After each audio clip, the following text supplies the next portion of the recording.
안녕하세요. 저는 얼마 전에 아들을 잃게 된 50대 엄마입니다. 아들만 생각하면 지금도 하염없이 눈물이 날 정도로 슬픈 마음이지만 이런 불행을 겪게 만든 며느리를 생각하면 슬퍼하고만 있을 틈이 없습니다. 아들을 힘들게 하고 불행의 단초를 제공한 며느리는 욕심을 부리다 단단히 제게 꼬리를 잡혀 쩔쩔매고 있는 상황인데요. 바람을 피우면서도 뻔뻔하기만 했던 며느리를 고발하기까지의 과정에 대해 얘기를 해보려고 합니다. 엄마, 나 엄마한테 미안하지만 따로 분가해야 할 것 같은데. 왜, 며느라기가 분가하자고 그래서? 앞에서는 좋다고 그러더니 내가 많이 불편하다니? 집사람이 하는 말이 아니라 그냥 내가 그러고 싶어서. 이제 신혼인데 직장 조금이라도 가까운 데 가야 출퇴근도 편하고 적응도 하지. 어차피 나중에 따로 살게 될 텐데 미리부터 훈련도 할 겸. 네 아빠나 나나 딱히 며느리랑 같이 산다고 불편할 건 없다만 너희가 힘들면 그렇게 해라. 대신 종종 찾아가서 먹을 거 챙겨주는 정도는 괜찮겠지? 엄마가 그러고 싶다면 그러는 건데 우리가 알아서 해볼게. 집사람 요리 솜씨 나쁜 편도 아니고.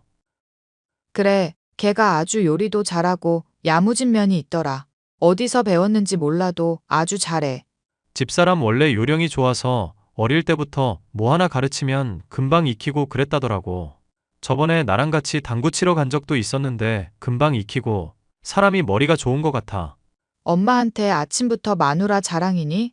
하여튼 분가하는 동안 필요한 거 있으면 꼭 말하고. 내가 너 보내려니까 아무래도 마음이 안 놓여서 큰일이다.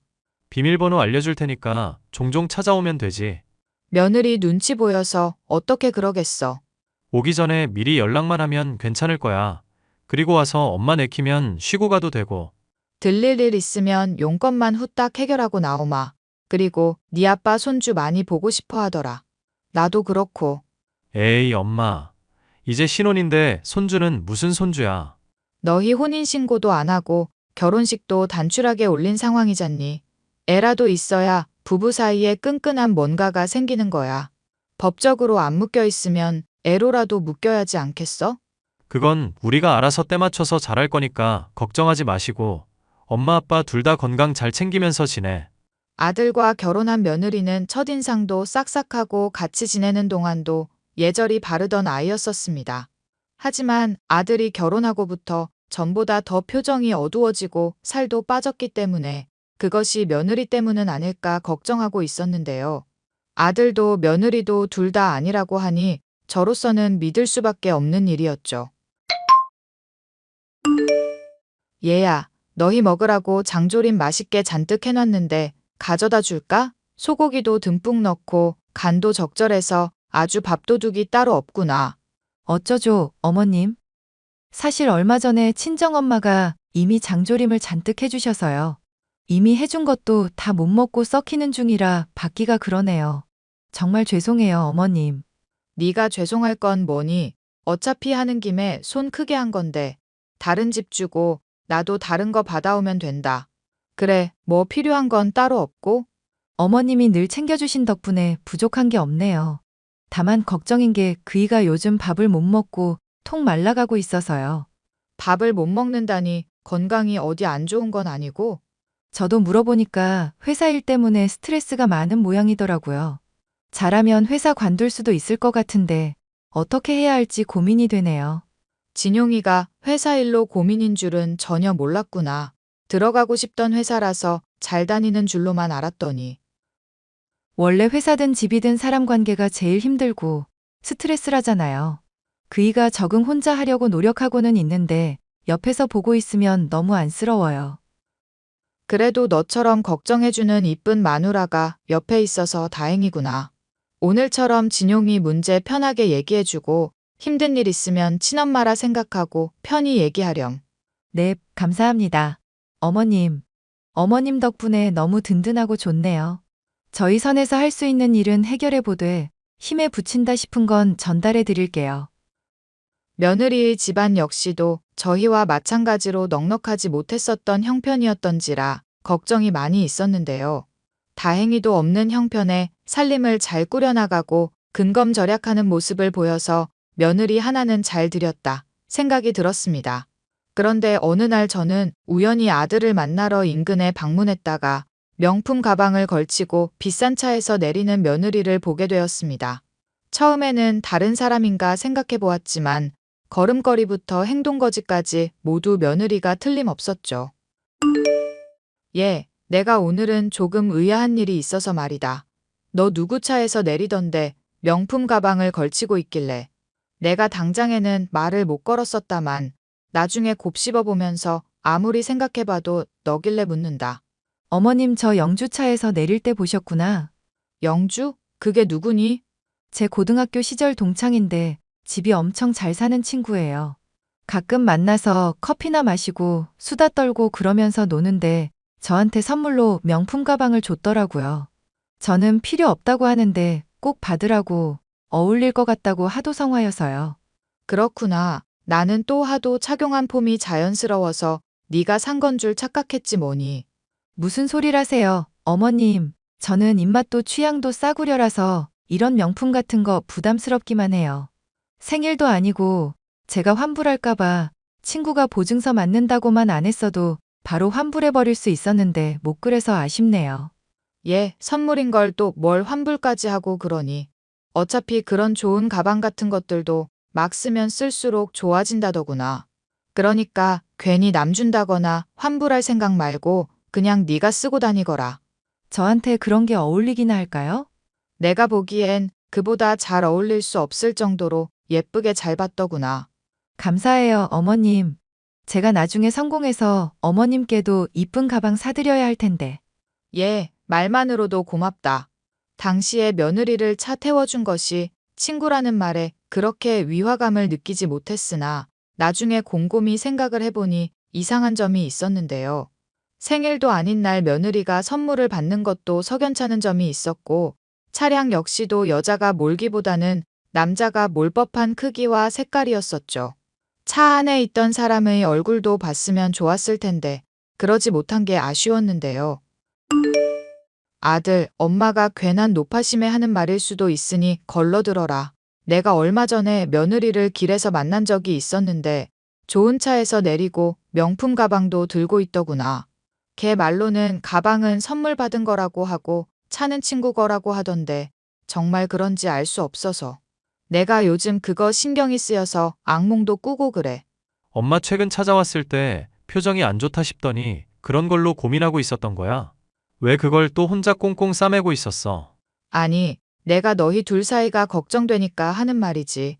너야 회사 일 때문에 힘들다고 걔가 말했지만 불화가 있는 건 아닌지 오만 상상이 다 든다니까. 그래서 너는 혹시 뭐 며느리 친구에 대해 아는 거라도 있고? 나도 자세히는 모르는데 엄마가 걱정하는 그런 거 아냐. 남자가 아니라 여자 맞고 가방도 고마워서 선물 받은 거 맞아. 그런 거라면 다행이다. 그런데 아들은 회사 일이 많이 힘드니? 뭐, 나야 늘 스트레스 받는 게 회사 일이지. 원래 세상 살다 보면 다들 치이면서 살잖아. 엄마랑 아빠는 괜찮으니까 힘든 일 있으면 언제든지 말해야 한다. 알겠니? 힘든 일이 뭐가 있겠어. 이쁜 마누라 있겠다. 번듯한 직장 가지고 있겠다. 엄마 아빠 건강하게 오래오래 살기만 하면 만사형통이지. 나는 말이야. 네가 반듯하게 잘 자라줘서 참 고맙긴 한데 말이다. 그래도 네가 고민 같은 거 있을 때 힘들다고 한 번을 말 안 해서 많이 걱정이야.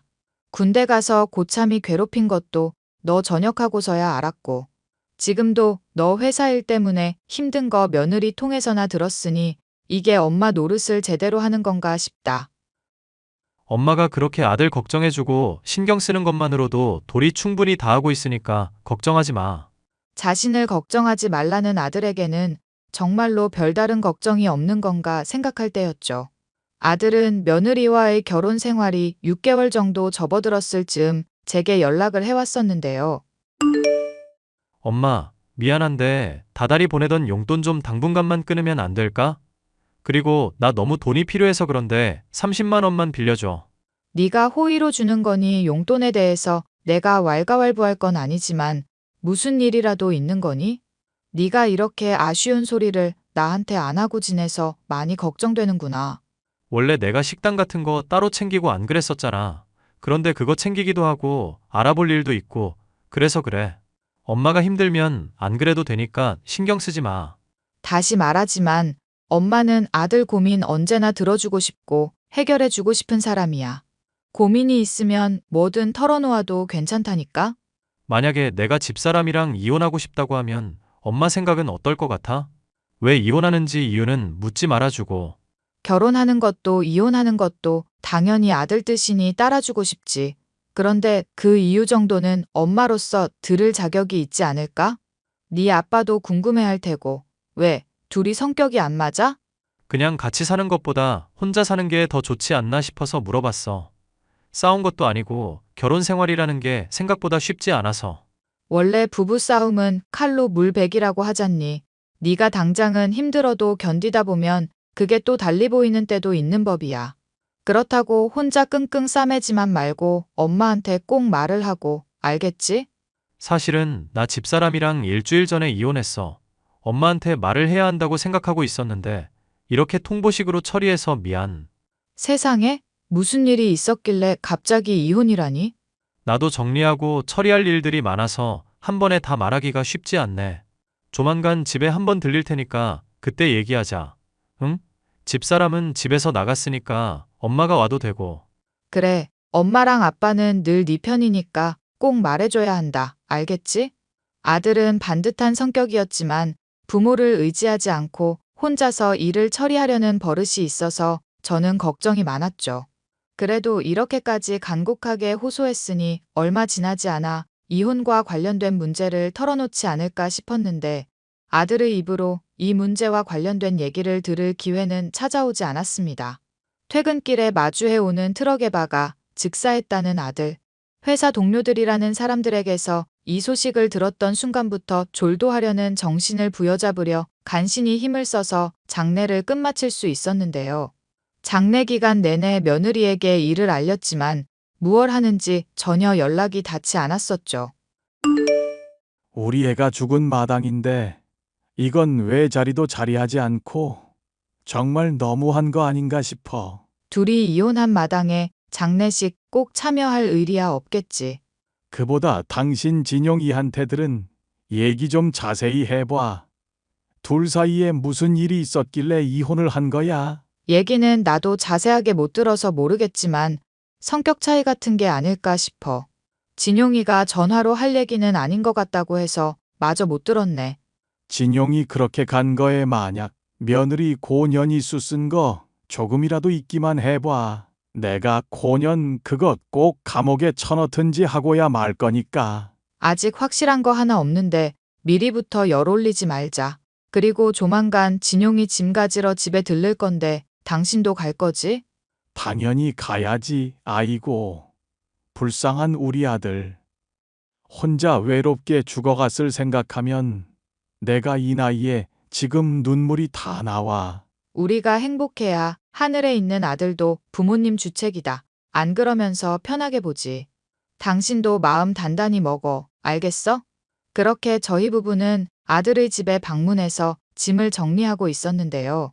우연히 아들의 짐 가운데 있는 일기장을 보게 되었고, 거기서 충격적인 진실을 발견할 수 있었습니다.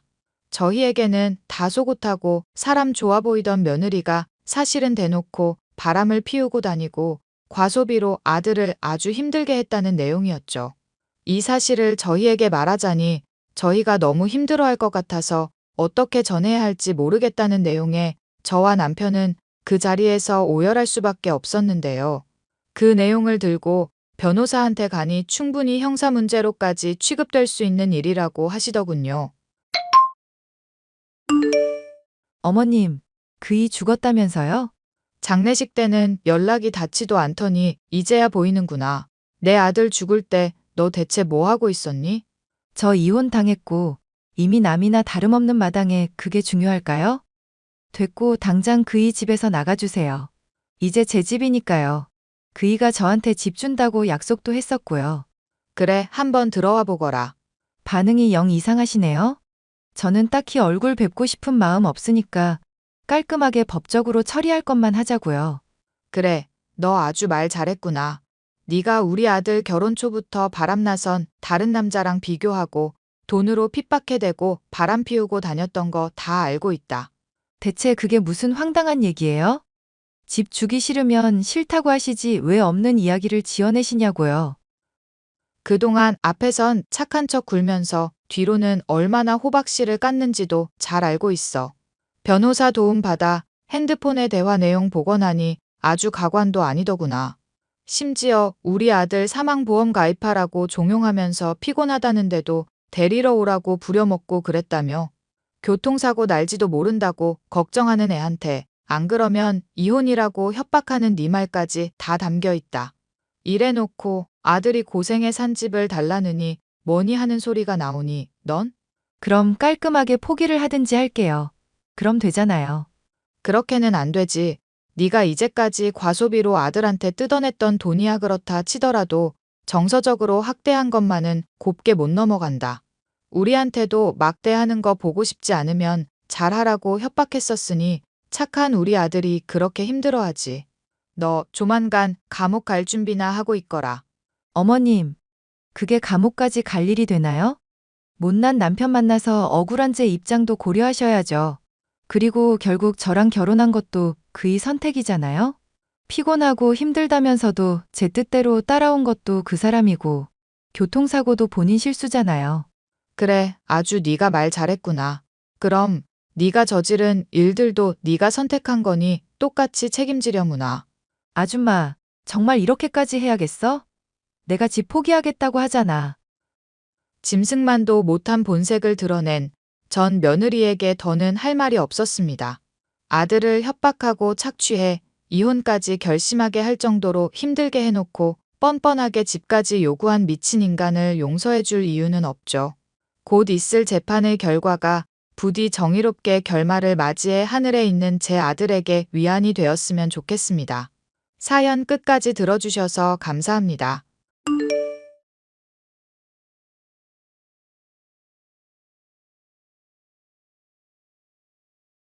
안녕하세요. 저는 가족과 함께 식당을 운영하고 있는 30대 여자로 최근 남편과 이혼을 한 일이 있었습니다.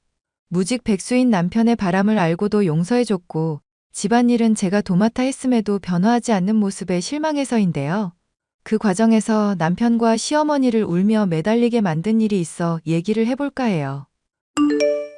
혹시 당신이 장인어른한테 나 자리 알아봐달라고 말했어?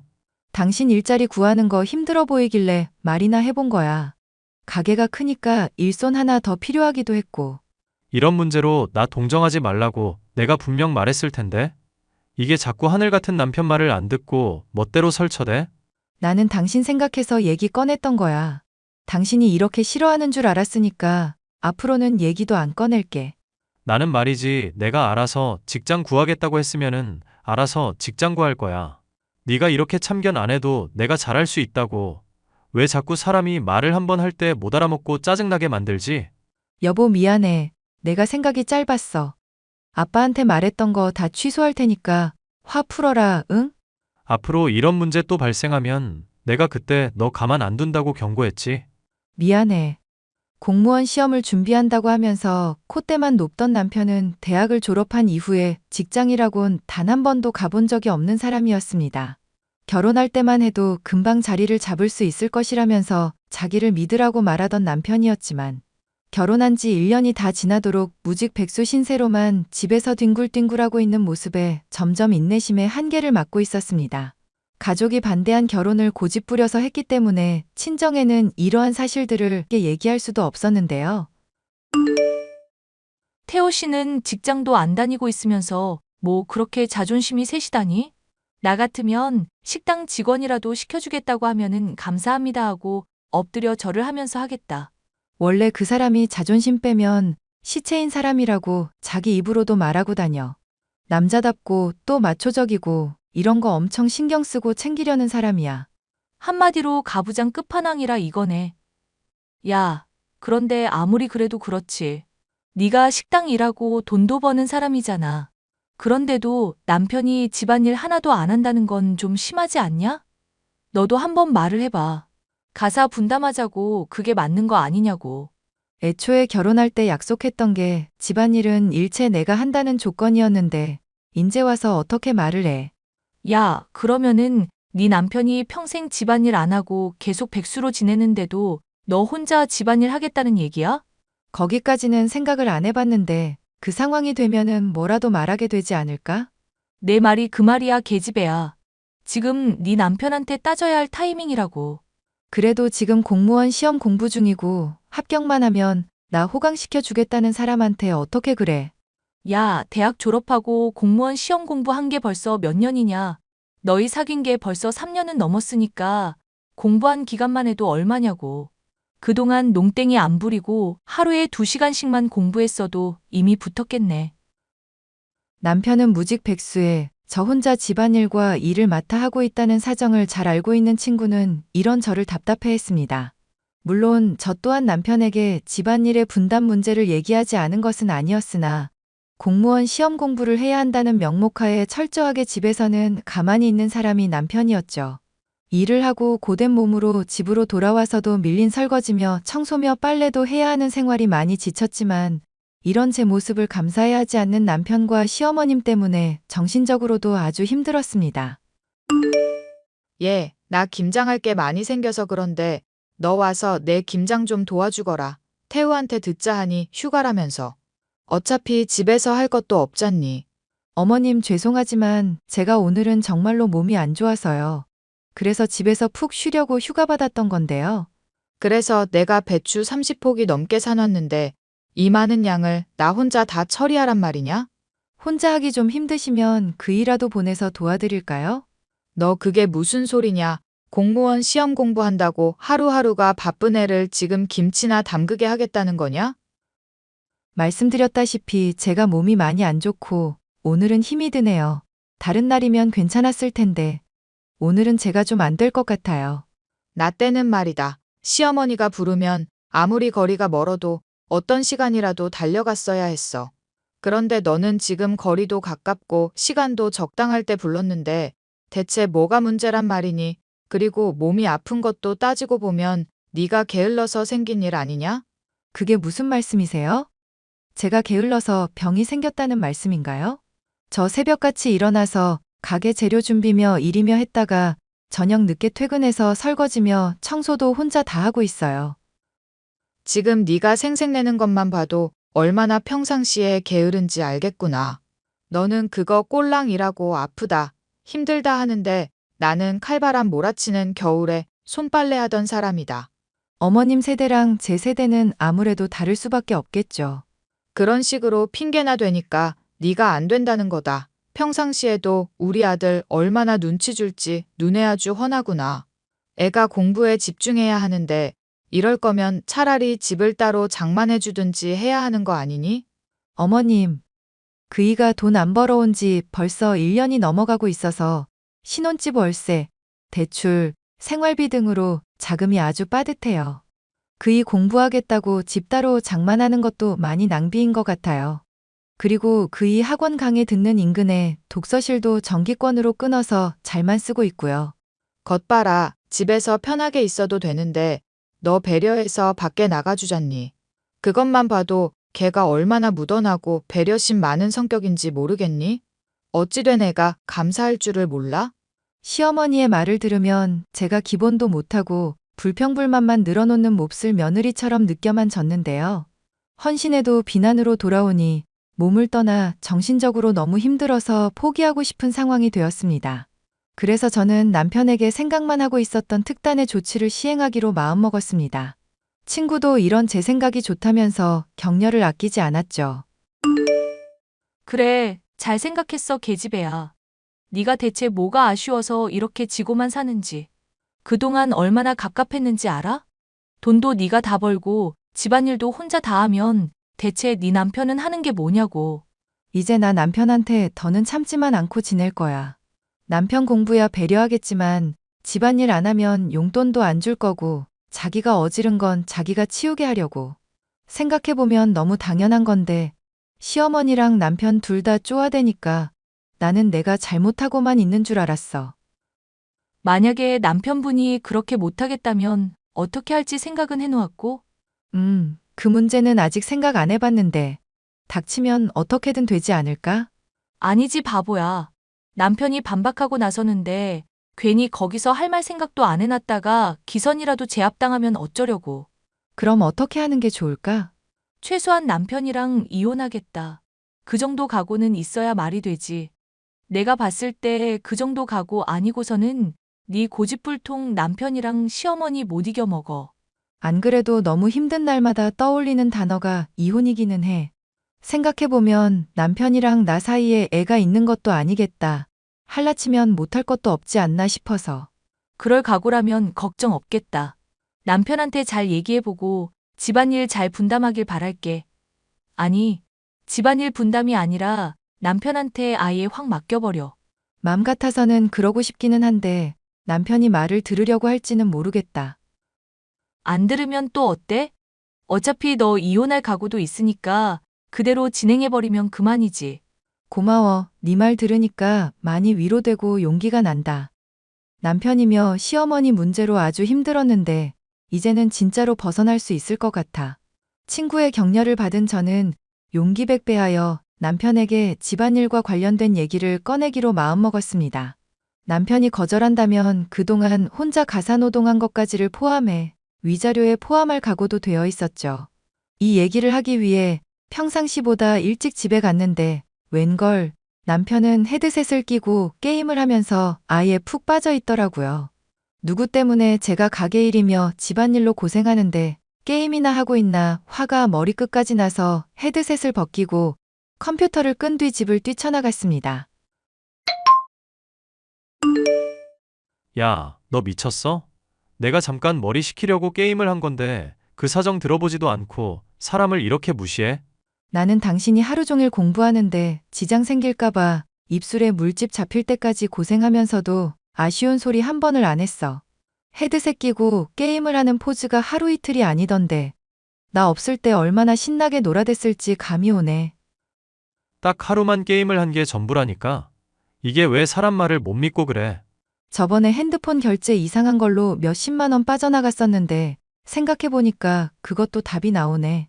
게임 아이템 핸드폰 요금으로 결제해서 그런 거였나 보네. 한 달에 30만 원씩 용돈 부족하다고 징징거리길래 50만 원으로 올려줬더니 게임 아이템까지 사? 당신 진짜 공무원 시험 합격하겠다는 사람 맞아? 아니, 공부하다 보면 머리를 식힐 때도 있어야 할 거 아냐? 사람이 엉덩이 의자에 붙이고 어떻게 24시간 내내 공부만 하겠냐? 안 그래? 나는 그동안 당신이 열심히 공부한다는 거 믿고 헌신했었는데 이렇게 사람을 속이고 배신할 줄은 전혀 몰랐네. 앞으로 공부하든지 말든지 상관 안 하니까 무조건 집안일 도와. 안 그러면 한 달 용돈도 없을 테니까. 알겠어? 야, 그게 갑자기 무슨 말 같자는 소리야. 내가 집안일을 왜 하는데? 이게 건수 하나 잡았다고 아주 남편을 이겨 먹으려 드네? 그럼 이혼하든가. 당신이랑 나랑 차라리 갈라서는 게 낫겠다. 뭐? 이혼? 너 지금 제정신으로 하는 소리야? 나 곧 공무원 시험도 합격할 거고 이제 팔자 좀 필 수 있을 텐데. 아니, 어차피 당신 시험 합격도 못할 것 같고. 합격해봤자 지금보다 더 자존심만 강해져서 아내 힘들게 하겠지. 그 꼴 보느니 차라리 지금 갈라서는 게 나한테는 훨씬 더 좋을 것 같네. 밑 빠진 독에 물 채우는 것처럼 헌신해봤자 비난만 하고 고마워할 줄 모르는 사람. 나도 이제 지긋지긋해서 더는 같이 못 살겠어. 여보. 잠깐만 내 얘기 좀 들어보자. 내가 그럼 집안일이라도 하면 화 풀리는 거야? 아니, 난 이미 결혼 생활 끝내기로 마음먹었다니까? 다 끝난 마당에 붙잡지 말고 진즉에 잘하지 그랬어? 여보, 내가 정말 잘할 테니까 일단 화 좀 풀고 진정부터 하자. 응? 남편의 말에도 도저히 진정되지 않았던 저는 친정에 가서 상한 마음을 달래고 있었는데요. 식당 일을 돕고 마치면 부모님의 집에서 자는 일이 일주일 정도 지나자 남편으로부터 연락이 오더군요. 여보, 내가 내 방 청소해놨으니까 이것 좀 확인해봐. 당신 말대로 내가 어지른 건 내가 다 치워놨어. 센스 없게 내가 치우란 것만 딱 치워놨네? 그리고 창틀 같은 데에는 먼지가 고스란히 보일 것 같은데? 보이는 데만 깨끗하게 치운다고 청소가 아니라고 당신이 말한 적 있지 않았었나? 이만하면 내 나름은 많이 노력했잖아. 100점은 못 되더라도 60점 정도는 되니까 그걸로 만족해주라. 처음인데 과락 면제 점수 정도는 줘야 하는 거 아냐? 나는 당신이 청소한 것에 수십 배는 되는 청소를 매일 했어. 그것도 심지어 가게 일 마치고 피로에 찌들어 있을 때. 그거 생각하면 당신이 지금 과락이니 뭐니 할 때야? 듣고 보니 그런 거 같기는 하네. 내가 그거 다 깨끗하게 인정할 테니까 이혼한다는 얘기는 하지 말자. 응? 너도 그냥 홧김에 해본 소리잖아. 그치? 미안한데 나 홧김에 꺼낸 소리 아니거든? 진심으로 말한 거고 내가 정말 화가 나서 그런 거니까 당신은 그냥 받아들이기나 해. 여보, 나 정말 당신 없이 못 사는 거 알잖아. 화내지 말고 일단 같이 문제를 해결하려고 해보자. 내 문제의 원인이 당신이랑 어머님인데 어떻게 문제가 원만하게 끝내겠어. 진짜 이럴 거야? 나 진짜 정색하는 꼴을 봐야 정신 차릴래? 백수로 지낸 날이 얼마인데 겨우 자기 방 한 번 치웠다고 의기양양해하는 남편의 모습에 기가 찼습니다. 더더욱 이혼의 결심이 확고해지고 있었는데 얼마 뒤 시어머니로부터 연락이 오더군요. 너 이거 사. 제정신이니? 공부하는 남편 내조를 해줘도 모자랄 판에 방 청소를 시켜? 하늘 같은 남편한테 방 청소를 시키다니 미쳐도 단단히 미쳤구나. 그새 또 남편이 일러 바쳤나 보네요. 남자다운 척은 다 하더니 어쩜 이런 문제는 어머님께 꼭 알리고 보는지 모르겠어요. 애가 착해서 네가 간신히 목숨 건사한 줄을 알아라. 지금이 조선시대였으면 너 곤장 맞고 주리까지 트일 일이다.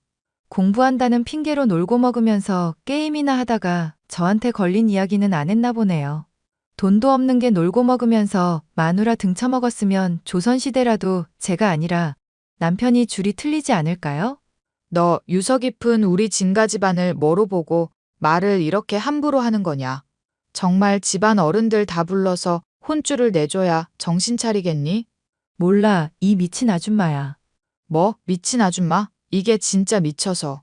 지금 당장 내 앞으로 튀어와서 무릎 꿇어. 안 그러면 양가 집안한테 다 알려서 너 혼쭐을 내줄 테니까. 내가 가긴 왜 가? 미친 아줌마야. 댁이 오든가. 이게 보자 하니까 밑도 끝도 없이 기어오르네. 그러니까 어른 대접해줄 때 좋게 말을 하지 그랬어. 헌신하고 고생해봤자 알아주지도 않고 미친년이라고 욕하는 시모. 나도 싫어. 깔끔하게 이혼하면 될 일인데 뭔 집안 어른을 부르니 많이 난리질이야? 너 정말로 후회하지 않겠니? 그러다가 우리 아들이 공무원 되기라도 하면 넌 그때 국물도 없을 줄 알아라. 몇 년 넘도록 공무원 공부한답시고 게임이나 하는 인간이 잘도 그러겠네. 댁이랑 댁 아들 용돈으로 들어간 돈만 모았어도 집 한 채는 샀어. 댁이야말로 다달이 나한테 받던 용돈이며 부모님이 식당에서 한 요리며 반찬이며 못 얻어먹을 텐데 괜찮아? 손익 계산을 해보면 누가 더 손해인지 답이 안 나오나 봐? 좋아. 일이 이렇게 됐으니 난 너 같은 거 빌어도 다시는 며느리로 받아주지 않을 거다. 후회해봤자 소용없으니까 앞으로는 남처럼 살자꾸나. 나중에 매달리지나 마. 그래도 안 받아줄 거니까. 내가 죽는 한이 있더라도 너한테 매달릴 일은 없을 거다. 앞으로 사람 운명 어떻게 되는지 한번 지켜보기나 하거라. 시어머니에게 통쾌하게 할 말 다 뱉어버린 저는 일사천리로 이혼까지 진행하게 됐습니다. 당장에는 화가 난 시어머니도 있고 본인도 기분이 상해서인지 이혼 도장을 시원하게 찍고 위자료도 내놓던 남편. 얼마 지나지 않아 구질구질하게 매달리며 재결합을 하자고 요청을 해오고 시어머니 역시도 한 번만 넘어가자는 식으로 매달리고 있는데요. 이혼하고 보니 제가 그동안 얼마나 쓰레기 같은 인간들에게 헌신을 해왔는지 충분히 알게 됐습니다. 제 빈자리로 인해 괴로워하지만 제가 머리에 총을 맞지 않고서야 그런 인간들에게 되돌아갈 일은 없을 것 같네요. 사연 끝까지 들어주셔서 감사합니다.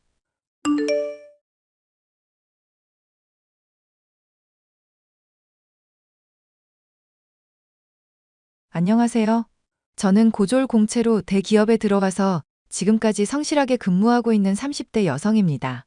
저는 고졸이라는 이유로 숱하게 무시받았어도 한 번도 제 학력을 속인 적은 없었습니다.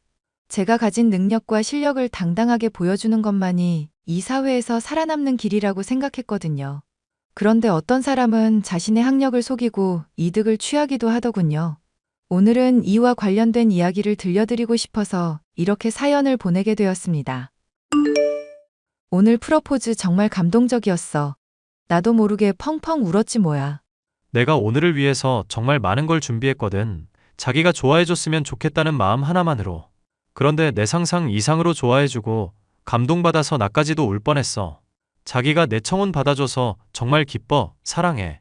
나랑 자기 단둘만 생각하면 당연히 예스지. 그런데 뭐 마음에 걸리는 게 있어? 그게 사실은 그렇잖아. 자기는 명문대 졸업한 공채 사원이고 나는 고졸 사원인 걸 누구나 다 아는데 우리 둘이 사귀고 결혼까지 하는 걸 알게 되면 얼마나 많은 사람들이 손가락질할지 벌써부터 걱정이야. 누가 손가락질을 해? 우리 둘 다 회사에서 문제 일으킨 것도 아니고 미혼 남녀가 정상적으로 연애해서 결혼하겠다는데 뭐가 문제야? 자기가 나 생각해서 말 안 하는 거 다 알아. 그렇지만 우리 회사 사람들도 그렇고 세상 사람들 모두 고졸 사원이 대졸공채 사원 꼬셔서 결혼한다고 얼마나 수군덕거리겠어. 자기가 그런 사람이 아닌 걸 내가 알잖아. 나 못 믿어? 자기는 믿지. 그렇지만 어머님 아버님한테도 왠지 죄송스러워. 에이, 우리 부모님 정말 좋으신 분이야. 나한테도 결혼할 배우자 고를 때 다른 거 보지 말고 무조건 인성만 보라고 여러 번 얘기하신 걸. 자기 만나보면 정말 좋아하실 거야. 남자친구의 아버지는 음료 납품업체를 운영하고 있는 사장님이었습니다. 남자친구는 겉으로는 전혀 부유한 티를 내지 않았기 때문에 몰랐는데 결혼 준비를 하다 보니 남자친구네 집안이 생각보다 더 좋다는 것을 알게 되어 저는 점점 위축되었습니다. 다만 시어머니가 남자친구를 낳아준 친어머니가 아니라 새어머니라는 점이 일반 가정과 조금 다른 점이었습니다. 남자친구의 친어머니는 출산 후 얼마 되지 않아 돌아가셨고 시아버님이 현재의 시어머니와 재혼을 한 것입니다. 남자친구 부모님에게 인사드리러 간 날 시어머니로부터 연락을 받았습니다. 아가, 대학을 안 나왔다면서? 네. 고등학교 졸업하고 나서 집안 사정이 어려워져서 바로 취업을 하게 되었어요. 저런, 그 후로도 집안은 쭉 어렵게 사는 거고? 그 이후로는 그래도 많이 안정되어서 그때만큼 어렵지는 않아요. 고졸이어서 사는 게 참 힘들지? 사람들이 얼마나 너한테 손가락질 하겠어. 꼭 그렇지만은 않더라고요. 제가 회사에서 열심히 하니까 그래도 인정해 주시는 분들이 많아요. 네가 하도 불쌍하고 없어 보이니까 네 앞에서 착한 척들 하는 거지. 그걸 인정이라고 생각하다니. 너도 머리가 어지간히 텅텅이구나. 그러니까 주제도 모르고 우리 아들을 만났겠지. 네? 사람이 뇌가 있으면 너 같은 조건에서는 우리 아들은 언감생심, 꿈도 못 꾸는 법이거든. 그런데 너는 양심도 없고 뇌도 없으니 우리 아들한테 꼬리친 게 분명해. 너처럼 무식한 게 죽자도 달려드니 우리 아들도 거절하기가 어려웠겠지. 아무리 그래도 그렇지. 결혼을 하겠다니 정말 기가 막혀서. 어머님, 제가 경호 씨랑 결혼하는 게 마음에 들지 않으세요? 마음에 안 드는 정도가 아니고 내 세상이 전부 무너지는 기분이다. 자고로 우리 집안에 너 같은 꼴통 똥멍청이는 존재한 적이 없어. 너희 시아버지랑 경호 둘 다 우리나라 최고 대학을 졸업했고 나도 어디 가서 안 꿀리는 학벌 아니겠니? 참고로 경호 낳아주신 친어머니도 명문여대 졸업생이란다. 그런데 네가 무슨 낯짝으로 우리 집안에 기어들어오냔 말야. 제가 마음에 안 드시는 게 아니라 제가 고졸이어서 싫으신 거세요? 너 올림픽 경기 못 봤니? 예선을 통과해야 결선이 나가는 거잖아. 고졸이 어떤 의미인지 알아? 인성이고 뭐고 볼 것도 없이 예선 탈락이라는 거야. 네 머리가 멍청하니까 내가 쉽게 설명해 줄까? 고졸은 그냥 인간 실격이야. 이 사회에서 불필요한 낙오자라고. 저도 고졸이라서 불편할 때 많았어요. 경호 씨랑 저랑 소위 말하는 스펙 차이가 크다는 것도 인정하고요. 그래서 저 앞으로 더 노력할 거예요. 결혼 후에 대학도 다시 다닐까 생각 중이고요. 그런다고 네 고졸 타이틀 안 없어져. 네가 우리 경호 인생 발목 잡은 거라고. 시아버지는 제 학력에 대해 아무런 말씀도 하지 않으셨지만 시어머니의 반응은 정말 유별났습니다. 경호 씨 말로는 시어머니가 친엄마가 아니기 때문에 더욱더 예민하게 반응하시는 거라고 했습니다. 결혼하고 나면 저를 받아들여 주실 거라고 너무 깊게 생각하지 말라고 했지만 저는 기분이 좋지 않았습니다. 피임은 철저하게 하고 있는 거지. 당분간은 아이 가질 생각하지 말고 첫째도 피임, 둘째도 피임이다. 말씀은 감사하지만 저희는 아이 빨리 가지고 싶어서요. 아이도 많이 낳고 싶고요. 경호 씨가 외동아들로 자라서 많이 외로운가 보더라고요. 우리 경호가 짠하긴 하지. 그런데 어쩌겠니? 피가 더럽혀지는 걸 막으려면 일단 피임이라도 해야지. 피가 더럽혀져요? 설마 저 때문에요? 그래, 너 같은 고졸피가 섞인다는 상상만 해도 몸서리가 쳐져. 우리 집안 사람들이 어떻게 지켜온 명문대 핏줄인데 니깎게 들어와서 망칠 수가 있니? 어머님, 저희 이미 결혼했는데 도대체 언제까지 그런 말씀 하실 생각이세요? 예, 그건 모르는 소리지. 요즘에 결혼했다고 헤어지지 말란 법 있니?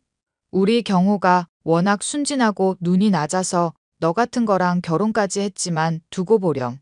1년도 안 되어서 질려 나가 떨어질 테니까. 원래 고급진 음식만 먹다 보면 이렇게 가끔 별식도 먹고 싶은 생각이 드는 게 사람이라니까.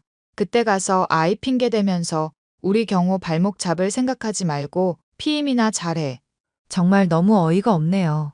저희 가족 계획은 저희가 알아서 할 거고요. 핏줄 망쳤다는 말 들을 만큼 제가 잘못한 거 없어요. 그래. 네 멍청한 머리로 내가 하는 말 이해 못하는 것도 무리는 아니지. 사람이 대화를 하려고 해도 지능이 있어야 하는 법이니까. 아유, 나도 참. 원숭이 같은 애 데리고 무슨 이렇게 고차원적인 소리를 하는지. 너는 그냥 우리 경호 수발 들다가 경호가 너 질렸다고 하면 곱게 나갈 준비나 해. 알았지? 시어머니의 막말은 점점 더 심해졌습니다. 처음에는 한 귀로 듣고 한 귀로 흘릴까 생각해봤지만 도저히 그럴 수가 없었습니다. 대학을 안 갔다는 이유 하나만으로 이런 취급을 당한다는 게 너무나 억울했습니다. 엄마, 아무리 생각해도 이건 아닌 것 같아. 우리 딸, 도대체 무슨 일인데 그래? 우리 시어머니 말야. 내가 고졸이라서 나를 맘에 안 들어 한다는 건 알고 있었거든. 그런데 그게 정도가 너무 심해. 내가 어딜 가서 범죄를 저지른 것도 아닌데 이런 소리를 듣고 살아야 하는 건지 회의감도 들고. 아니, 그 양반은 도대체 얼마나 대단한 대학을 나왔길래 사람을 그렇게 무시한다니? 우리 딸이 대학을 안 가려고 안 간 것도 아니고 사정이 있어서 제때 못 간 것뿐인데 그게 뭐라고 그렇게 사람을 무시해? 좋은 대학 나오시기는 했어. 땡땡대학교 국문학과 하면 꽤 알아주는 곳이잖아. 올해 졸업 30주년 되셨다고 학교 가서 기념사진도 찍고 그러시던걸? 나는 대학 안 가서 아쉬운 건 하나도 없는데. 결혼하고 시어머니에게 이런 취급을 당할 줄은 정말 몰랐네. 어머, 거기 엄마 고향 후배 경희가 졸업한 곳이잖아.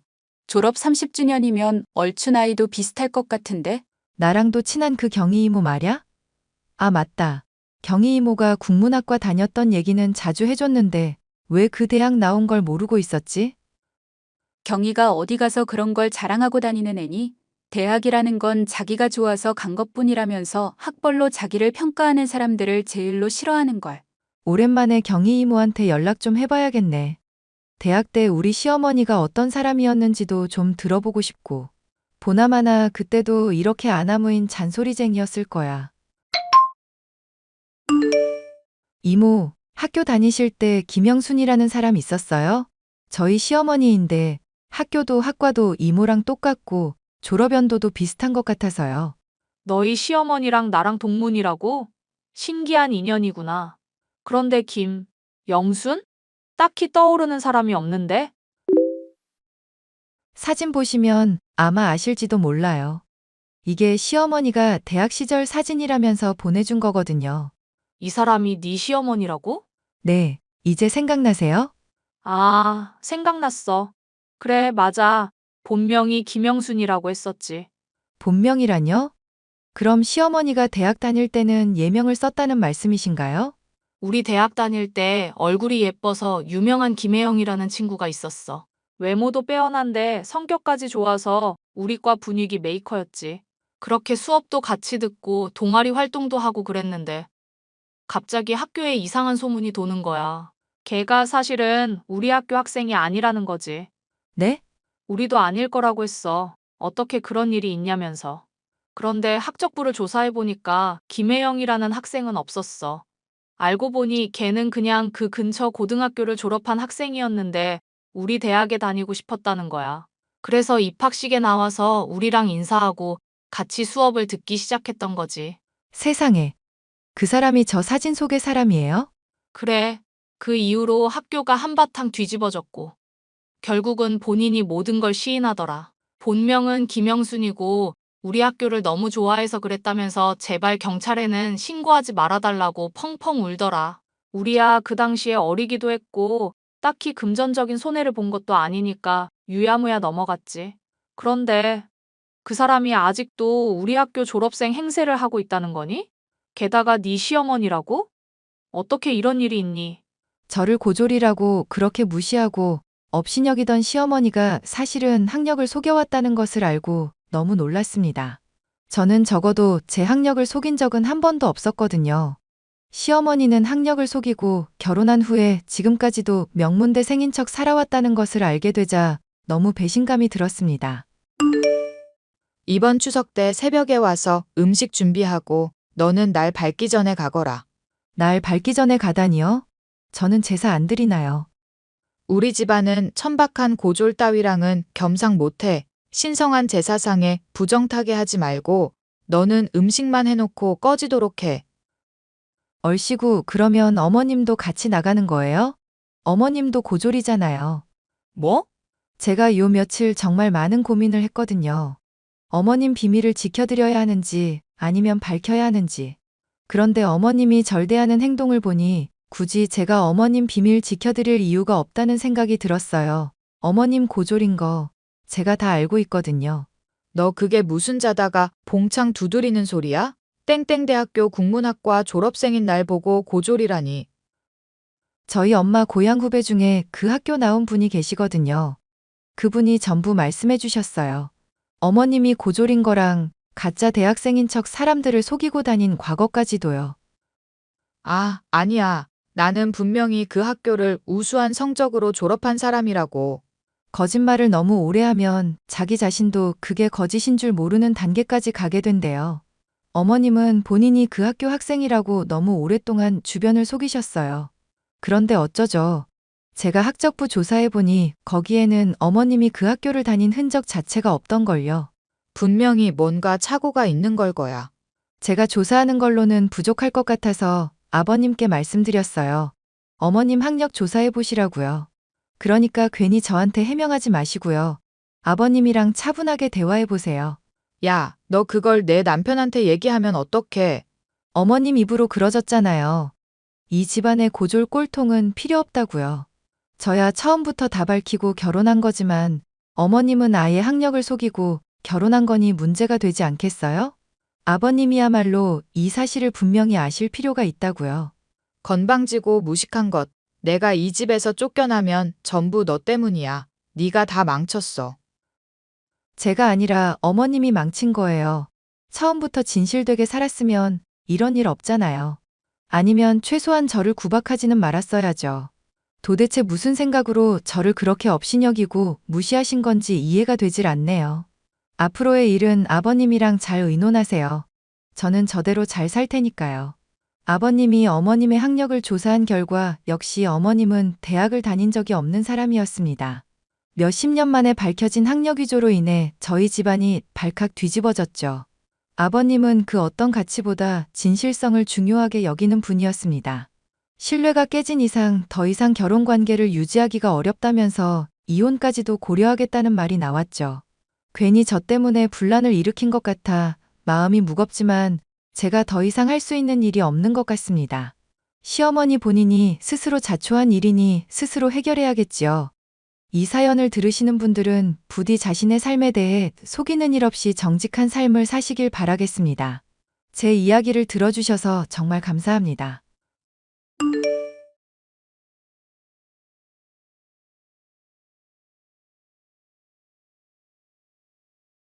안녕하세요. 저는 남편과 이혼하고 홀로 5살 딸아이를 키우고 있는 30대 여성입니다. 남들은 제가 혼자 아이를 키우고 있다고 얘기하면 너무 힘들겠다고 저를 위로해주지만 사실 저는 지금이 제일 행복해요. 이혼하기 전 남편과 함께 살 때가 제 인생에서 가장 불행한 시기였거든요. 지금은 딸아이 얼굴만 봐도 행복해서 웃음이 나오고 마트에서 일하다가 손님에게 불쾌한 말을 들어도 전혀 상처받지 않는답니다. 남편이었던 인간이 얼마나 못된 짓을 했기에 제가 이혼 후에 이런 행복감을 느끼게 됐는지 누군가에게는 한 번쯤 털어놓고 싶었기에 사연을 보내게 되었습니다. 내가 혹시 어제 술 먹고 실수한 거 있어? 정말 기억이 하나도 안 나? 단 한순간도? 어제 회사에서 갑자기 팀 회식이 잡혀서 1차로 삼겹살 먹고 2차로 노래방 간 것까지는 기억이 나는데 그 다음부터는 아예 필름이 끊겼어. 집에 어떻게 갔는지도 모르겠고 지금 머리가 깨질 것 같아서 숙취해소제 하나 사 먹고 다시 회사 들어가는 길이야. 어제 그 난리를 쳐놓고 어떻게 기억을 아예 못할 수가 있어? 안방 화장실 다 부시고 난리 쳤잖아. 진짜로 몰라?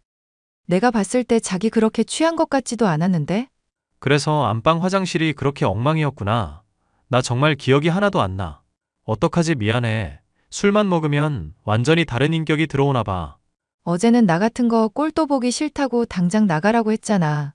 그래서 나간다고 했더니 그거에 더 열받아서 물건 집어던지고. 도대체 자기 본심이 뭐야? 지금이 내 본심이야. 술 먹고 한 일은 제발 잊어줘. 그건 내가 아니었어. 그럼 제발 술 좀 끊어. 이런 일이 지금 몇 번째 반복되고 있는지 알아? 자기가 술만 안 먹으면 이런 일 없잖아. 나도 안 먹으려고 노력하지. 그런데 회사 회식이고 내가 중간 관리자 입장인데 내가 멀뚱멀뚱 술잔만 보고 있으면 어떻게 되겠어. 윗사람들은 아랫사람이 분위기 띄워주길 원하지. 후배들은 사회생활 할 줄도 모르고 지들끼리 고기만 먹고 있는데 나라도 나서서 술잔 돌리고 텐션 올려야 하잖아. 자기 한 명 술 안 먹는다고 회식이 전부 망가져? 그 회사는 자기 한 명 때문에 굴러가는 회사야? 그렇게 말하지 마. 나도 이렇게 사는 게 너무 힘들고 버거워. 그래도 자기랑 우리 은서 행복하게 해주려고 어쩔 수 없이 이렇게 사는 거야. 내 마음 몰라주면 나도 너무 섭섭하다. 나랑 은서 때문이라는 핑계 대지 마. 술 먹고 난동 부리는 당신 때문에 우리 전부 노이로제 걸릴 지경이니까. 술 안 먹는 곳으로 이직한다고 약속한 지가 언젠데 아직도 결과가 없어? 요즘 이직 어려운 거 자기도 알잖아. 나도 이력서 돌리고 노력하고 있어. 앞으로 절대 술 안 먹을게. 나 한 번만 믿어줘. 내가 오늘 은서 좋아하는 아이스크림 케이크 사가지고 갈게. 그런 거 필요 없어. 제발 조용히만 살게 해줘. 그게 내 소원이야. 남편과 저는 선을 봐서 결혼한 사이입니다. 결혼 당시 저는 부모님이 모두 다 돌아가시고 혼자가 된 지 얼마 되지 않은 상태였습니다.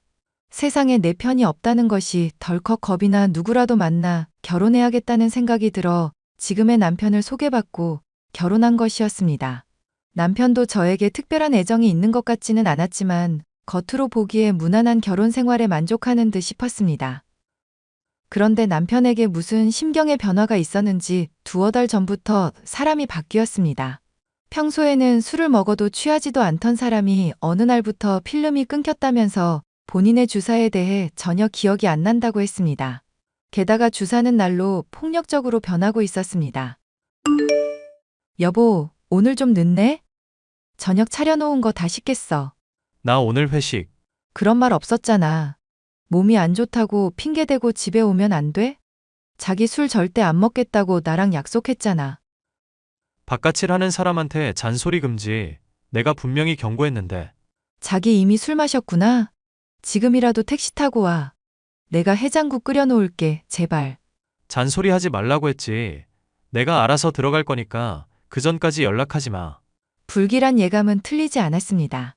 그날 남편은 역대급으로 심한 난동을 부렸고 저희 집이 너무 쿵쿵거린다는 아랫집 민원 때문에 경비 아저씨가 올라오고 나서야 그 짓을 멈췄습니다. 경비 아저씨 앞에서는 세상 순한 양 같은 표정을 짓는 그 사람을 보며 저는 구역질이 치밀어 오르는 기분을 느꼈습니다. 미진아, 넌 절대 결혼하지 마라. 나는 사람 하나 잘못 만나서 인생이 지옥보다 더 최악이야. 부모님 돌아가시고 나서 혼자 잘 살았어야 했는데 내가 뭐에 씌어서 저딴 인간이랑 결혼을 했는지. 어제 또 무슨 일 있었어? 회사 회식했다고 술 먹고 들어와서는 내 머리 끄댕이를 붙잡고 개처럼 끌고 다니고 이불로 돌돌 말아서 발로 뻥뻥 차고 나 너무 수치스럽고 고통스러워서 혀 깨물고 죽고 싶었어. 해도 너무한 거 아냐? 예전에는 그래도 직접적인 폭력은 안 쓴다고 했잖아. 이제는 아주 대놓고 폭력을 쓰네. 내가 대신 경찰에 신고해줄까? 그 인간 아주 주도면밀해. 난동 부리기 전에 내 핸드폰부터 뺐고 집안 불도 다 끄고 절대 흉터 생길 만한 폭력도 안 휘둘러. 경찰에 신고해도 증거 없어서 풀려날 거야. 도대체 그러는 이유가 뭐야? 이렇게 살 바에는 이혼하는 게 낫지 않아? 내가 그 얘기 안 해봤겠니? 나한테 무슨 원한이 있어서 이러는 거냐고. 제발 이럴 거면 이혼하자고. 은서 데리고 당신 눈앞에 사라져준다고 했는데도 싫대. 이혼은 절대 안 된대. 그럼 네 남편이 바라는 건 도대체 뭐야? 내가 납작 엎드려서 복종하는 거. 지는 지 꼴리는 대로 하고 살 거니까. 술 먹지 말라는 잔소리도 하지 말고. 이직하라는 잔소리도 하지 말고. 그저 노예처럼 자기 떠받들고 살라는 거지. 아니, 근데 최근 들어 그렇게 심해진 이유가 있을 거 아냐? 물론 너네가 죽고 못 사는 부분은 아니었어도 적어도 몇 년간은 이렇게까지 폭력적이진 않았었잖아. 네가 생각해도 그게 좀 이상하지? 내가 봐도 분명히 무슨 일이 있었던 게 분명해. 네가 모르는 일이라면 회사 일이겠지. 남편 회사에 아는 사람 없어? 연락처를 아는 사람은 없어. 아무래도 내일 회사로 몰래 찾아가 봐야겠어. 조심해. 걸리면 큰일 나잖아. 저는 다음 날 바로 남편 회사로 찾아갔고 남편의 비밀을 알게 되었습니다. 나 너무 충격받아서 지금 아무 생각이 안 나. 오늘 회사 찾아갔었어? 뭐 좀 알아낸 거야? 로비에서 김한식 차장 와이프인데 잠깐 들어갈 수 있냐고 했더니 그런 사람 없다는 거야. 여러 번 검색을 해도 안 나온대. 할 수 없이 로비에 앉아서 기다렸더니 예전에 우리 집 집들이 할 때 왔었던 직원이 나오는 게 보이는 거야. 쪽팔림이고 뭐고 일단 가서 사정 얘기하고 나 좀 들여보내달라고 했더니 김 차장님 2달 전에 회사 잘렸는데 아직 모르셨냐는 거 있지. 2달 전에 잘렸다고? 회사 잘린 이유는 물어봤어? 글쎄 회사 유부녀 상사를 스토킹하다가 걸렸대. 익명으로 성희롱 문자도 보냈는데 그것까지 다 들켰고 쫓아다니던 여자한테 차이고 회사까지 잘리니까 그 화풀이를 나한테 한 거야 그 인간이. 아직 네 남편이라 내가 심한 말은 못하겠다만. 그거 아주 미친 거 아니니? 오늘부터 그 인간 내 남편 아냐. 얌전하게 증거 모으고 빵 터트려서 이혼할 거야. 성희롱하다가 회사 잘리는 인간을 어떻게 내 딸 아빠로 데리고 살겠냐. 그런 아빠는 없는 게 나아. 그래. 차분하게 증거부터 모아. 그 인간한테 절대 들키지 말고. 남편은 머리 끄댕이를 붙잡은 날 이후로는 그래도 얌전하게 지내려고 노력하는 것 같았습니다. 저는 남편이 잠든 시간을 틈타 조용히 그의 핸드폰을 뒤져 저에게 유리할 만한 증거들을 찾아내려고 했습니다. 그런데 한 친구와 나눈 대화가 아주 결정적이었습니다. 야, 술 먹자. 왜? 오늘도 마누라 조폐게? 오늘 영 기분도 안 좋고 몸도 찌뿌둥한 게 한번 뒤집어 엎을 때가 된 것 같다. 너도 알잖냐.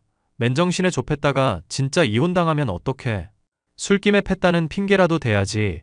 그래도 마누라한테 밥은 얻어먹고 살아야 하지 않겠니? 이게 다 형님의 지혜란다. 밥 얻어먹고 살고 싶으면 맨날 술 먹고 좁히지 말고 좀 잘해.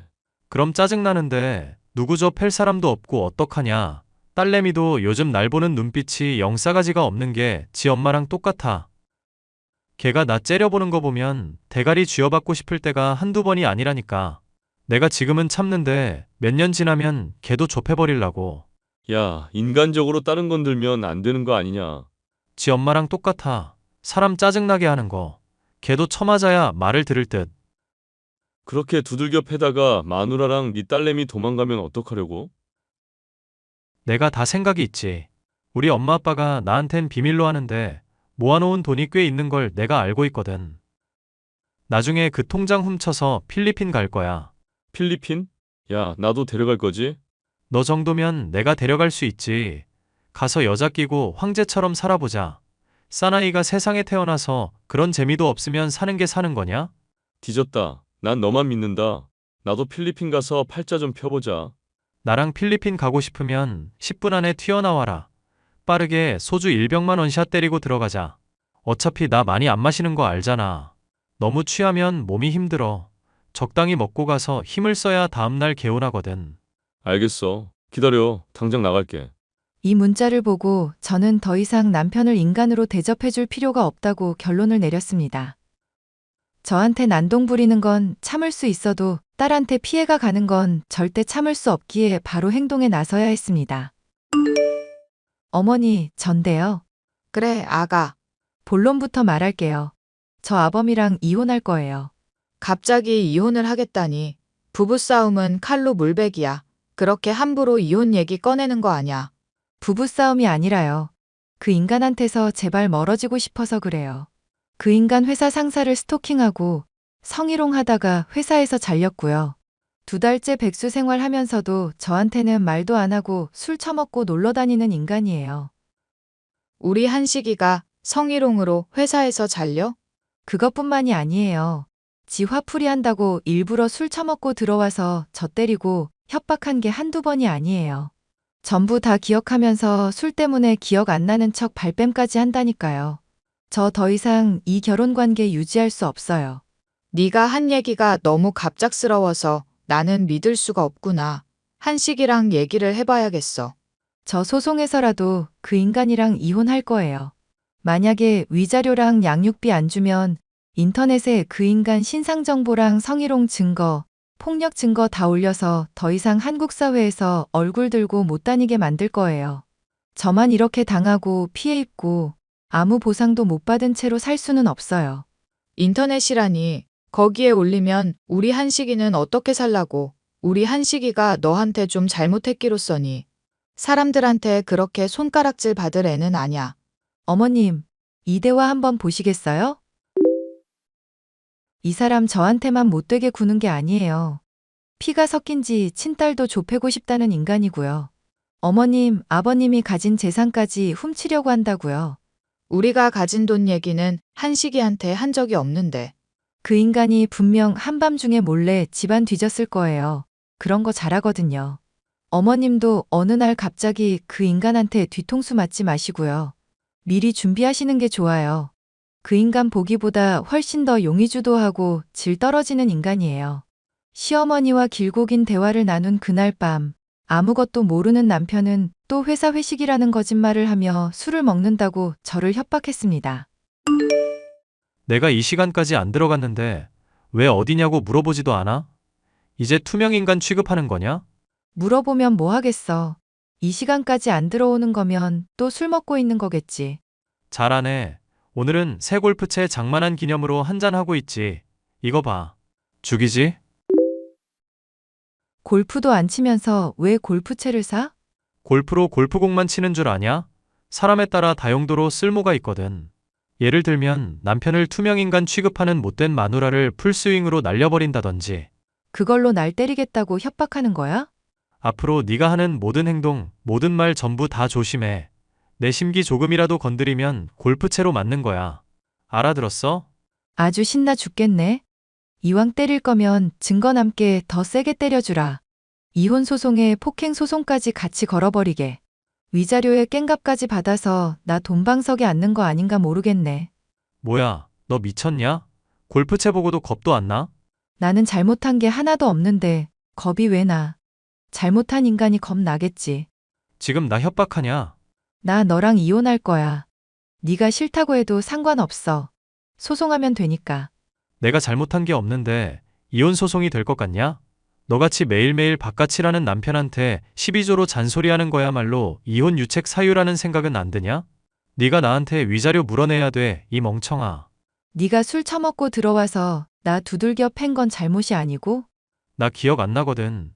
술 마셔서 기억 안 난다고 했잖아. 증거 있어? 증거도 없으면서 생사람 잡지 마. 내가 무고죄로 고소해버리는 수가 있으니까. 증거가 왜 없어? 네가 짜증나는 날마다 마누라 두들겨 패는 재미로 산다고 말한 증거 다 있거든. 야, 너 내 핸드폰 뒤졌어? 너 집에서 나가지 말고 딱 기다려. 내가 지금 집에 들어가서 골프채 제대로 한번 게시해보려니까. 힘들게 집까지 헛걸음 할 거 없고 나랑 은서 지금 시댁에 있으니까 새로 산 골프채 들고 여기로 와. 아버님 유단자라고 하지 않았냐? 아버님 앞에서도 그깟 골프채로 나 협박할 수 있으면 해봐. 네가 우리 엄마 아빠 집에 왜 가 있어? 엄마 아빠한테 설마 헛소리 한 거 아니겠지? 정확한 사실만 얘기해드렸어. 네가 부모님 돈까지 훔칠 생각이라는 얘기. 난 그런 적 없거든. 내가 갈 거니까 아무 소리 하지 말고 가만히 있어. 어머님 아버님도 네가 어떤 인간인지를 알고 나니까 약간 질린 표정이시던데. 갖고 있는 돈도 너한테 안 주고 우리 은서 줄 거라셔. 너한테 줘봤자 한 달이면 다 쓰고 없어질 것 같다고. 구라지? 너 나 흥분시키려고 없는 말 지어내는 거지? 와서 확인해 보면 되잖아. 회사도 잘리고 믿었던 부모 돈도 사라지고. 이제 진짜 거지 된 거 축하해. 너 내가 가만 안 둘 거야. 그날 밤 시댁으로 찾아온 남편과 시부모님 앞에서 한바탕 싸움을 벌였습니다. 술에 취해 흥분한 남편이 제 목을 조르려고 하자 유단자인 시아버지가 남편을 한 방에 제압해버린 그 순간은 두고두고 잊혀지지가 않네요. 저는 임시 거처를 구한 후 시댁을 나왔고 이혼 소송에서 이겨 이혼을 할 수 있었습니다. 시부모님은 돈 없는 거지 신세인 전 남편 대신 위자료를 주셨고 지금도 양육비 명목으로 저랑 딸에게 금전적인 도움을 주고 계십니다. 저는 이제 제가 돈을 벌고 있으니 양육비는 주지 않으셔도 된다고 말씀드렸는데 시부모님은 언제나 은서만이 희망이라며 손녀딸을 봐야 살 것 같다고 말씀하십니다. 저는 차마 묻지 못했지만 시부모님 얼굴에 드리운 그늘을 보면 전 남편은 아직도 정신 못 차리고 한량처럼 놀고 있는 게 분명합니다. 혹시나 저와 비슷한 상황을 겪고 계신 분이 있다면 모든 고통에는 끝이 있으니 부디 힘내라고 말씀드리고 싶습니다. 저의 사연을 들어주셔서 감사합니다.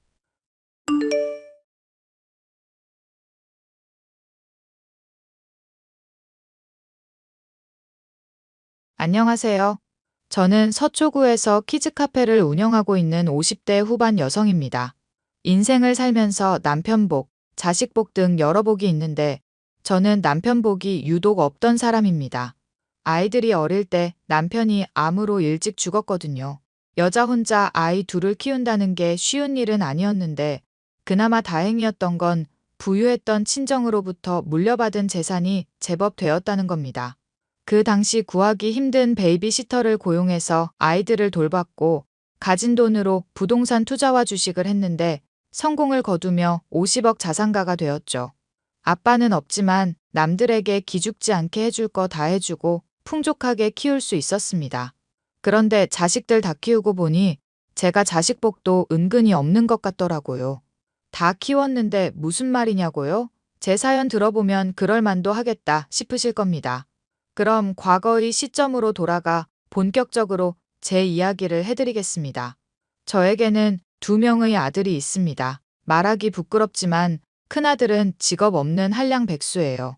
그래도 가끔 카페가 바쁘면 도와주긴 하지만 마지못해 도와주고 아주 잠깐 도와주면서 온갖 생색은 다 냅니다. 반대로 작은 아들은 여유로운 상황에 안주하지 않고 밤낮 없이 열심히 공부해서 판사가 되었어요. 두 녀석 다 집안이 여유로운 건 알지만 정확한 재산 규모에 대해서는 모르죠. 큰 아들과 인연을 끊게 된 건 2년 전쯤일 거예요. 제 생일인데 두 녀석들이 메시지를 보내오더라고요. 엄마 생일인데 같이 못 있어줘서 미안해. 그래도 지난주에 같이 식사했으니까 괜찮지. 뭐 어때? 서로 일하는 게 바쁘다 보면 그럴 수 있지. 꼭 생일 챙겨야 하는 것도 아닌데 뭘. 크게 신경 쓰지 마. 야, 넌 책상에 앉아만 있는데 그렇게 바쁘냐? 드라마 보면 판사들은 앉아서 판결만 내리던데. 너도 그런 거 하는 거 아니야? 뭐라는 거야? 드라마랑 현실이랑 같은 줄 알아? 세상에 쉽게 돈 버는 일은 없어. 이게 형한테 대드냐? 아휴, 너희들은 맨날 싸우기만 하니. 아무튼 지난주에 먹었던 양갈비 너무 맛있었다. 엄마 처음 먹어보는 건데 냄새도 안 나고 좋더라. 그래? 다행이네. 다음에 또 가자. 엄마 나한테 선물 같은 건 기대하지 마. 알다시피 난 백수잖아. 대단하신 판사님이 크게 한턱 쏘실 거야. 선물 같은 거 굳이 안 받아도 돼. 그저 너희들이 잘 먹고 잘 살면 그게 선물인 거야. 알겠지? 왜? 엄마는 갖고 싶은 거 없어? 판사하면 돈도 잘 버니까 쟤한테 뭐 하나 사달라고 그러지? 형, 그런 말 할 시간에 형도 정신 차려서 직장 잡아야지. 나이도 있는데 언제 자리 잡아서 장가가고 그럴 건데? 카페 일을 제대로 배우거나 다른 일을 좀 찾아봐. 너 지금 나보고 조언해 주는 거냐? 너 판사라고 뭐라도 됐다고 생각하나 본데 그런 가짜는 소리 집어치워. 내 인생 내가 알아서 살 거니까. 네가 뭔데 이래라 저래라야? 이수현, 이도현, 그만하지 못해? 너희들 이렇게 싸울 거면 둘 다 연락하지 마. 저 자식이 먼저 시비잖아. 왜 나한테 뭐라 그래? 내가 너만 갖고 뭐라 하니? 둘 다 똑같아. 서로 할 말만 하고. 아무튼 더운데 건강들 잘 챙겨라. 도현이는 시간 나면 집에 들러서 반찬 가져가고. 알겠어. 미안해, 엄마. 큰 아들은 제가 봐도 조금 답답한 경우였어요. 나이가 33인데 아직도 번듯한 직장 하나 없이 한량처럼 지냈으니까요. 이게 다 오냐오냐 키운 제 탓이다 생각하고 어련히 알아서 하겠지 하고 놔둔 게 제일 큰 잘못인 것 같았습니다. 그러던 어느 날 큰 아들이 해외여행을 가보고 싶다며 저에게 돈을 달라더군요. 저는 하는 일이 바빠 일일이 신경 써주지 못했고 카드랑 현금을 쥐어주며 알아서 하라고 내버려뒀죠. 평범한 일상을 보내며 몇 개월의 시간이 흘렀는데 큰 아들이 갑자기 뜬금포 발언을 하는 겁니다. 갑자기 결혼하고 싶은 사람이 생겼다며 여자친구를 소개해준다고 하는 거예요. 카페에서 한참 손님을 치르고 커피 한잔하며 쉬고 있는데 큰 아들에게 전화가 왔습니다. 엄마, 혹시 다음 주 주말에 시간 괜찮아? 주말이야 뭐 인영 씨도 있고 다른 직원들 있으니까 크게 바쁜 건 없는데. 아니, 나 결혼하고 싶은 사람 생겼어. 그래서 엄마한테 소개해 주려고. 다음 주 주말에 도연이도 온다며. 이참에 가족들한테 인사시키게. 뭐? 결혼? 너 여자친구는 언제 사귄 거야? 나 파리로 여행 갔다 왔을 때 만났어. 글쎄 사는 곳도 비슷하고 강남에 고깃집 하신다더라고. 여행 다녀와서 연락 몇 번 하면서 만났지. 근데 갑자기 무슨 결혼인데? 서로 많이 좋아하고 죽고 못 사니까 하겠다는 거지. 아니, 엄마 말은. 너 가진 것도 없고 직장도 없는데 그거 그 여자가 알아? 강남에서 엄마랑 카페 운영하고 있고 어느 정도 여유 있다고. 부동산 재벌이라고 대충 둘러댔지. 뭐? 부동산 재벌? 수현아, 너 책임질 수 없는 말은 하는 게 아니야. 남의 집 귀한 딸 데려다가 뭐 하는 짓이야? 아니, 그럼 그 정도 말도 못해? 어차피 카페 엄마 하기 싫어하면 나한테 주면 되고 지금이라도 같이 하면 되잖아. 왜 그렇게 부정적인데? 아들 인생 망치고 싶어? 말하는 꼰세하고는 네 인생은 네가 알아서 사는 거지. 왜 그런 거짓말을 하는 건데. 아, 몰라. 아무튼 난 결혼할 거야. 다음 주에 데리고 올게. 큰 아들은 거의 통보식으로 인사를 하러 온다고 했습니다. 그래도 뭐 자식이 좋다는데 이래라 저래라 할 수는 없잖아요. 마냥 어린애도 아니고 뭔가 뜻이 있겠거니 하고 데리고 와서 저녁이나 한 끼 하자고 했습니다. 이래봬도 제가 음식 솜씨가 조금 좋은 편이라 집에서 잔뜩 차려 먹기로 했어요. 예비 며느리는 큰 아들이 해외여행에서 만난 여자였는데 직업은 간호사더군요. 서울에 집도 있고 부모님은 강남에서 유명한 고깃집을 운영하는 보통의 평범한 집이었습니다. 둘이 만난 지 반년도 안 된 시기에 결혼을 언급하길래 조금 이른 감이 있다 생각했지만 둘이 원하니까 결국엔 상견례를 하게 되었죠. 예비 사돈들은 늦은 나이에 얻은 귀한 딸을 여유 있게 시집 보내고 싶어 했습니다. 약간 옛날 사고방식을 가진 사람들이라 신혼집은 어떻게 할 건지부터 물어보더군요. 대충 알아서 둘러대고 서로의 질문에 대답하며 화기애애한 분위기로 마무리되었습니다. 아들과 예비 며느리를 통해 예단 목록을 받기로 했고 본격적인 결혼 준비에 돌입했습니다. 엄마, 신혼집은 어디로 구하는 게 좋을까? 아무래도 직장 근처가 낫지. 세아가 직장이 의정부랬지? 그 부근으로 알아보면 될 것 같은데? 막상 알아보려니 힘드네. 좋은 집, 마음에 드는 집 찾으려니. 그럼 집 고르는 게 쉬운 줄 알았냐? 그나저나 세아가는 생각해둔 게 있니? 아니요.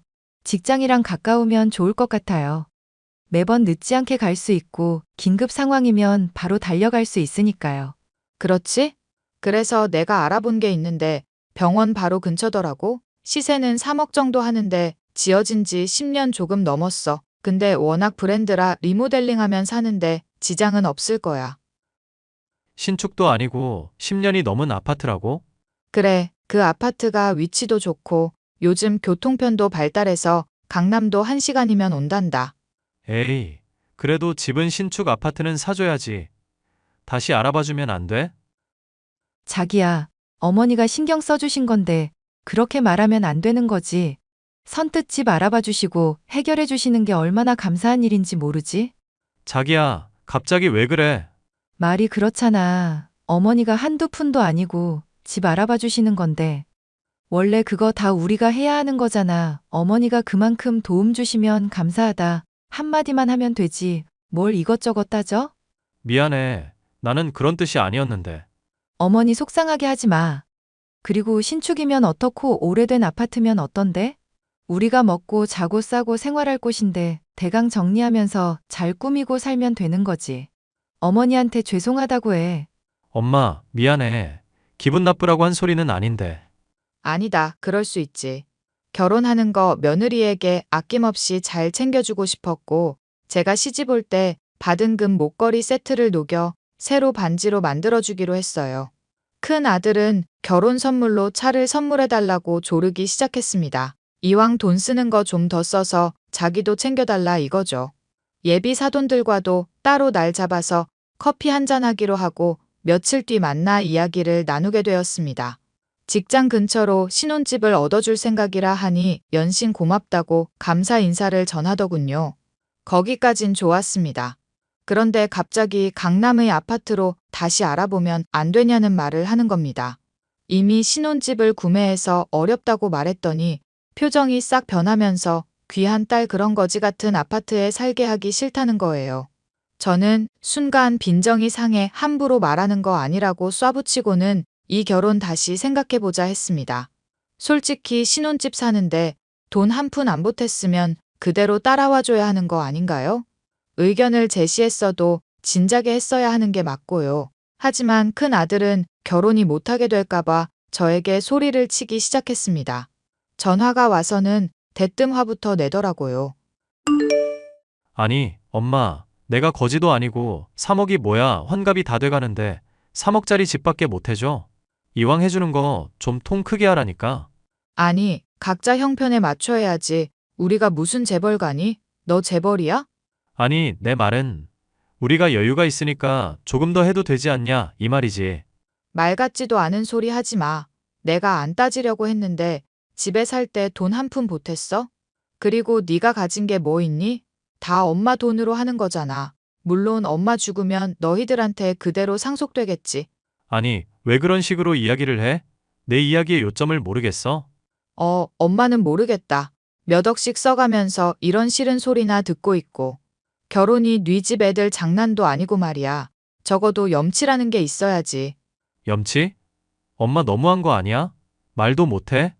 그럼 거지 같은 집에 살아야 해? 그건 당연한 거냐고. 상황이 여의치 않으면 그럴 수밖에 없지. 더 어려운 사람들도 있어. 그리고 엄마 지원받는 거 아니면 너 이 결혼하지도 못해. 어디 가서 명함도 못 내민다고. 엄마, 자식 기죽이는 데는 일가견이 있네? 엄마만 잘났지? 내가 아무것도 안 하는 것처럼 보여? 엄마는 꼭 그렇게 자존심을 짓밟아야 해? 말이 나온 김에 한마디만 더 하자. 너 그동안 살아오면서 제대로 한 게 뭐가 있어? 웬만해서는 이런 말도 안 해.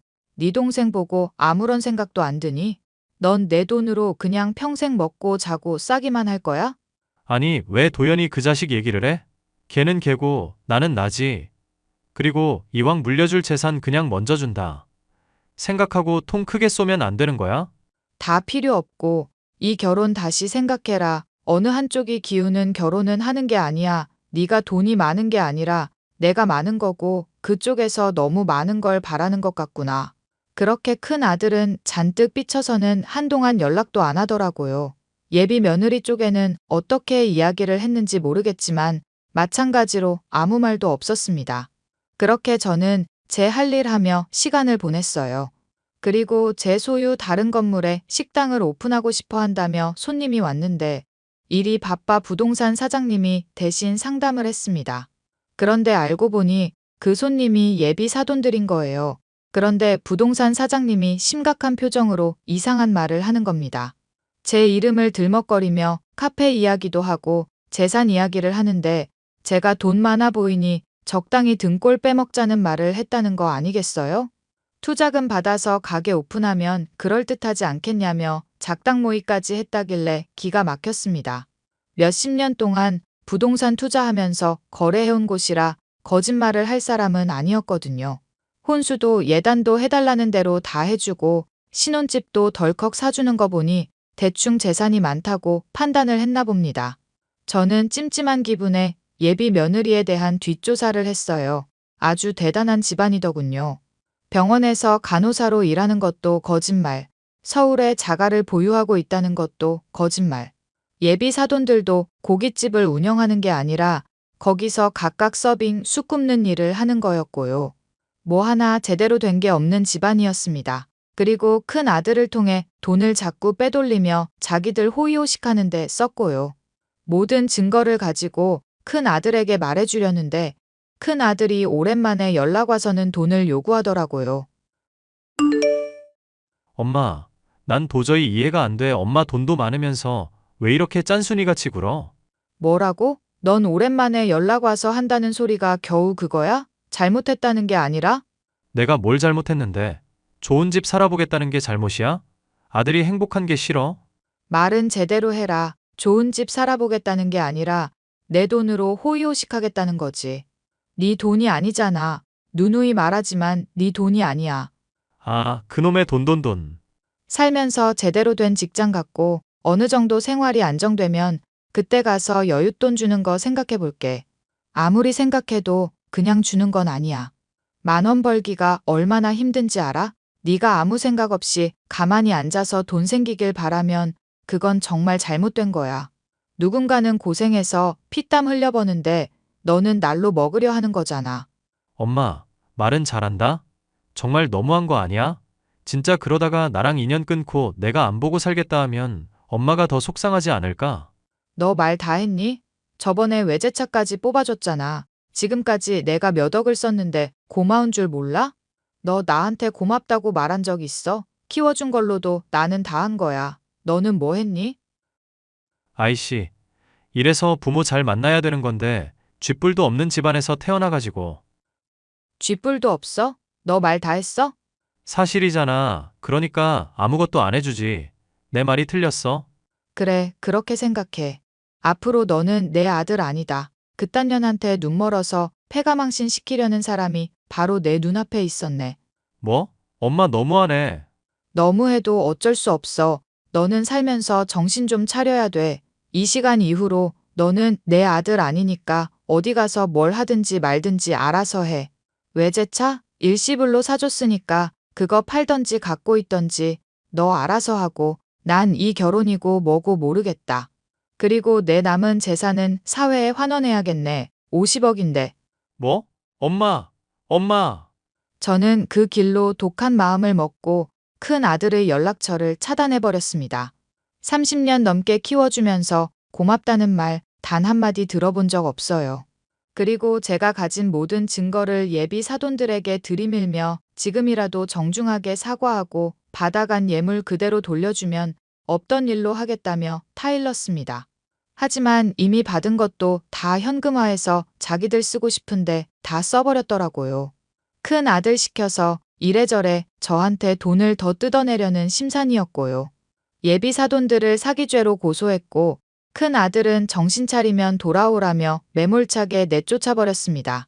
짐 정리해서 고시원 하나 얻어서 거기로 보내버렸어요. 자존심 센 큰 아들은 당당하게 연 끊겠다고 했지만 막상 돈 없이 산이 꿀렸는지 저에게 매일같이 찾아와 빌기 시작하더군요. 그렇게 2년의 시간이 흘렀고 작은 아들은 같이 일하던 동료와 결혼해서 아이도 낳았습니다. 저도 참 독하죠. 2년씩이나 자식을 모른 척하면서 산다는 게 저도 마음이 아픕니다. 운영하던 카페는 다른 사람에게 넘겼고 저는 손주들을 위해 키즈카페를 새로 오픈했어요. 아들 내외가 둘 다 일하는 관계로 손주들을 돌보며 일도 하고 싶고 이참에 키즈카페 하나 내보자 했던 거죠. 작은 아들은 종종 저에게 큰 아들의 소식을 전해주곤 하는데요. 2년 동안 아르바이트도 하고 자격증 공부도 하고 뭔가 느낀 게 있는지 일이라는 걸 시작했더라고요. 얼마 전에는 평택에 있는 공장에 취직해서 그곳에서 생활하고 있답니다. 조금 더 지켜보고 화해할지 말지 결정할 생각이에요. 제 사연 어떠셨나요? 자식이기는 부모 없다지만 살면서 깊은 깨달음 정도는 일깨워줘야 한다고 생각해요. 그래야 자식들도 잘 살고 저도 후회 없이 여생을 살다 갈 수 있을 테니까요. 제 사연 들어주셔서 감사드리고 여러분도 자식들, 가족들과 항상 행복한 시간 보내세요.